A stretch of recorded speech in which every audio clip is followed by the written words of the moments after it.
தென்காசி மாவட்ட காவல்துறை சார்பில் போதைப் பொருளுக்கு எதிராக நடத்தப்பட்ட மாரத்தான் போட்டியில் 500க்கும் மேற்பட்டோர் கலந்து கொண்டனர்.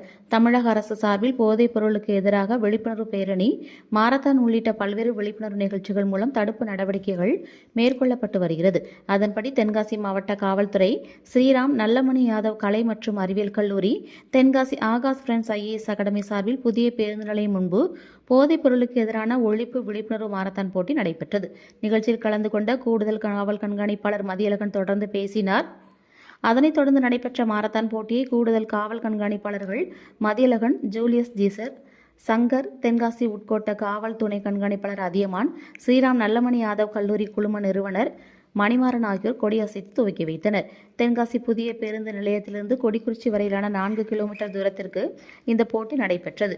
இந்த போட்டியில் காவல் துணை கண்காணிப்பாளர் அதியமான், ஆகாஷ் அகாடமி நிர்வாக இயக்குனர் மாரியப்பன், செந்தில் உட்பட 500க்கும் மேற்பட்ட பள்ளி மற்றும் கல்லூரி மாணவ மாணவிகள், குழந்தைகள் மற்றும் பொதுமக்கள், காவல்துறை அதிகாரிகள், மாற்றுத்திறனாளிகள் கலந்து கொண்டனர்.